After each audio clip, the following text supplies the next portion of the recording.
Welcome to Luca is a Billionaire, where the only thing I invest in is your answers.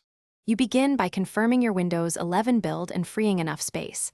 Make sure you have about 0.5 GB for any downloads. Next, open Settings and go straight to Personalization, then Fonts. You need this to install new emoji fonts. If you plan to install a third-party font package, enable developer mode so sideloading works without friction. Once developer mode is enabled, pause and verify you have an admin account. You will need it for the next installation steps. Now you install the emoji font itself. Choose a trusted TTF or OT file and run it as admin.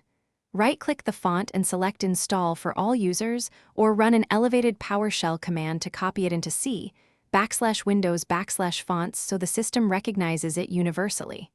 Once installed, go back to Settings, right arrow Fonts, and, if available, set App Font Preferences or Update Rendering Priority so the new emoji replace the default set.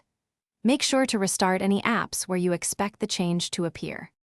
To finish, restart Explorer or sign out, then sign back in so the new emoji font loads. Some apps require a full reboot. If the old emoji style persists, clear and rebuild the font cache with an elevated PowerShell script, because stale cache entries often block new fonts. Once done, test emojis in Notepad, Teams, and your browser to confirm consistent rendering. If something goes wrong, remove the custom font, restart Windows, and reinstall carefully. That single troubleshooting step resolves most conflicts. Thanks for watching and please subscribe. It's the best investment you'll ever make.